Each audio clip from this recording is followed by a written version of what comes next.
Here we go. We are live. Thank you guys so much for listening in, whether you're on YouTube, Facebook, or Substack. Thank you guys for joining me and Brayden Dalton, McMichael Phoenix Sr., and a three-sport athlete, plays football, basketball, and runs track. So we're going to talk with Brayden Dalton about his sports career. Thank you again for joining us live on Facebook, YouTube, or Substack. Go ahead and subscribe to our YouTube, subscribe to our Substack, follow us on Facebook, and please leave a like and share this thing so more people can hear about Brayden Dalton and his McMichael Phoenix career. So Brayden, let's talk about football first. We're going to go kind of season by season. Football, fall sport, coming up about a month and a week from now, and looking forward to that first game. So what are your thoughts, or not what's your thoughts, but what was your first experience with football? Um, I never really played football. I always wanted to play football in little league, but my mom wouldn't let me. And so the eighth grade coach, when I was 14, talked to me about it and wanted me to come out. I was a little nervous, but I decided to do it, and I'm glad I did because I had like the absolute best time playing. And my first game was against Moorhead, but they middle school team called Holmes.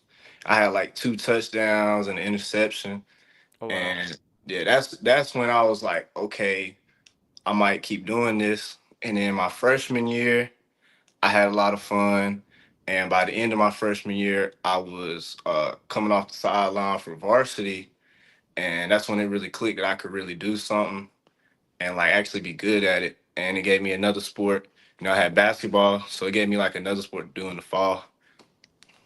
So you weren't like extremely confident that this is gonna be a great path for me when you started doing it in eighth grade. You were kind of trepidatious about it. It was kind of to give me conditioning for like basketball and make me more tough when I'm driving to the rim. But then I actually really started liking it, and I kind of started liking it more than basketball. So, What was the position that you were playing primarily when you first started? well, I was playing wide receiver, but they would run me a little bit at corner, and now it's kind of like the same thing, but I play like a little bit of safety. What's your favorite route to run as a receiver? I like the comeback, but I really score a lot off of slants. They always call me like slant god, like in the locker room. So so, uh, so your number one thing, like if you're going to get to call a play, depending on the situation, is you want to be on a comeback route. Yeah, if we need a first down, if we need a touchdown, I like to stop and go, like a little stutter, go up, grab it. Yeah. Okay, all right. So you mentioned basketball. Football was kind of a thing to keep you conditioned for basketball. When did you first start playing basketball? Because I'm assuming you played that way longer than football. Yeah, I started playing basketball when I was 5, and because my whole family played it, and so I just wanted to follow behind them, and I played that up until now. So that's how long I've been playing. How many members of your family, or which ones, were playing basketball a lot? My mom and my dad both played basketball, but it was really my brother that got me into it. I wanted to be like my older brother. Okay, all right. So playing basketball from the age of 5, were there any seasons where you took a break, or were you playing Yeah, pretty much 5, 6, 7, 8, all the way up to now? when I was in second grade, I broke two bones in my arm, so I had to take that time off. And it sucked because I didn't play no sports. I'm a real active guy, and right now I'm kind of taking a break just to focus on football. So that's the only times I ever took breaks. But there were no times where you like fell out of love with the sport. It was just a Oh no, injury or I've loved the sport since I started playing it. Yeah, for sure. okay. All right. Heading, I didn't actually know this about you because I don't keep up with track as much, and I think it may have just slipped my mind. But you've been running track since when was that? Eighth grade as well. Yeah. Why did you start playing that or running that? Was that conditioning as well for basketball? Well, it was like my last year of middle school, and I just wanted to make the most of it, and I wanted to always stay active. So I decided to do it, and I really like the high jump and the 100. Have you been doing so continually since then, or were there any periods where you were off and on with it? My freshman year, I didn't do it because AAU, and same thing my sophomore year. But like I said, recently I've been taking a break from basketball and focus on one at a time. And so this year I really focused on track during the spring, and it was fun. So I've asked this question to a couple of different athletes when it comes to whether they're going, you know, because basically everybody in this county, small schools, is playing multiple sports. A lot of people are deciding to play kind of even it out between football and basketball. Oh, I'll work out just as much for both, even though football is coming up sooner. So what led to your decision to do that, focusing on football rather than basketball heading into this season? Well, I'm real competitive, and so like I don't like to lose. I know you was at the basketball games, and like man, it kind of hurt. So like I just wanted to focus on one at a time because you can't really give 100 for two at a time. And so I wanted to give 100% to football and make the most out of my last season. And then when basketball season roll around, we'll do the same thing. Have you not done these in past years? Is this a new concept for you? Yeah, it's definitely new. I've always tried to stay active and like it's days that I would go to football practice and then I'd do like 3 games of basketball. And I thought like in my mind, I wasn't giving 100 to neither. I was conserving energy on both or I was tired on one of them. And so I'm trying to give 100 to both. I like this tackle one thing at a time mindset. I feel like it works in a lot of areas of life. So heading into basketball season, because they kind of bleed into one another. I remember as soon as football season ended, it felt like basketball started. Are you Mhm. nervous at all about that, or will you be ramping up basketball towards the end of the season, or what's the plan there? Well, towards the when we get to like playoffs, I'm gonna try and come in during the weekend, get a couple shots in, but definitely staying focused on football throughout the season, and then when basketball comes, 100% basketball, getting everybody in line. So in basketball, mainly, but you're a very young team for the football team as well. Basketball, you were one of the oldest players, which was odd because you were only a junior. And I was talking to Deontay Neal and Kendra Harrison, and they both mentioned trying to step into that leadership role because they had a lot of seniors at Reedsville that were leaving. But do you feel like you have already had that leadership experience because it's been younger teams that you've been on, so you're less nervous about going into that role as a senior? Yeah, I've always kind of had like the leadership role around here. Um, like the guys up now in high school, I played with them since little league, and so like my freshman and sophomore year, I really didn't play that role, um, because everybody was older. We was full of seniors. We had like 11 seniors my sophomore year. Then my junior year, now we have like 11 sophomores and like 2 freshmen.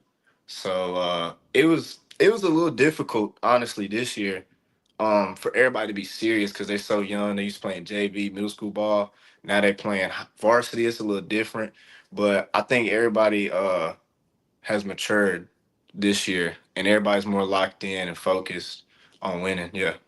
So you think it will definitely benefit the team, and Michael basketball might take a real step up this next year? Oh yeah, for sure. Everybody, it's more focused now. Like I feel like where they was younger, they wasn't really focused. I mean, there's a lot of laughing, a lot of giggling during practice. It's a lot more quiet practices, like in the locker room, and it's a lot more talking on defense and on offense this year. Yeah, for sure. Do you consider yourself to be a leader on the football team as well? Oh yeah, for sure. Yeah, I gotta be. Yeah, What's the difference between leading a football team and leading a basketball team? basketball is a real mental game. So you got to make sure everybody's mentally ready and they got all their boxes checked on what to expect for the game. Football is more of like a pride and having a chip on your shoulder. Everybody's got to be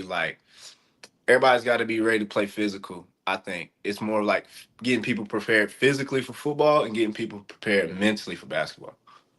Yeah, in football, you kind of try not to think about the fact that you're about to get tackled by this Yeah. 300 pounder. Like, I don't know about the mentality going into that if you're an overthinker. So, so you have to balance that act between leading the football team and the basketball team. Uh, who would you say is the most underrated player for McMichael football that like kind of gets a little less love but deserves it? I feel like everybody down here is a little underrated, but if I had to pick one name, definitely Trenton Leonard. I know we talked about him earlier. Um, I always knew he was good. I've been playing with him ever since I started football.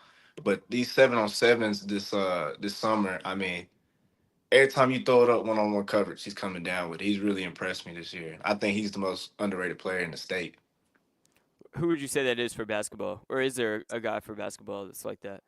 Basketball, I'd say Jaquise for sure. I mean, the dude's bounce. I know he couldn't dunk last year, but I just saw him windmill like 2 days ago, and it's yeah, he's definitely gonna have a monster season this year. I wonder if that might have something to do with them not being kind of in our heads all season long. Like a guy like you who plays football and basketball, we're kind of saying your name all year long, but Jaquise only plays basketball, or he doesn't play football, correct? Well, last year he didn't, but this year he is playing football. Yeah. And then Trent Leonard, he didn't play basketball, so maybe there's a thing No. about if you don't play both sports, you're kind of just not, you're kind of an afterthought when it comes to you're not in our head all year. I don't know if that's the case. Yeah. I'm just speculating there. So finally, we'll leave with this. Right before a game, do you get nervous, or are you more locked in, or are you not even in a stressful mindset at all? Really, before games, I get really excited. Like I'm jumping up. I'm hyped, and so really, I just put the beats on and try and calm down. So I'm like calm before. I don't really get nervous. I used to get nervous back like my freshman year, but once my sophomore year came around, I was just so hyped and ready to get out there and do something. To what point like it was just too much. I was using too much energy before, so I just try and calm down. What do you think changed between your freshman year and your sophomore year in that way? Definitely confidence. Like my freshman year, I was real small. I was like 140, maybe less. And like now I'm like 175.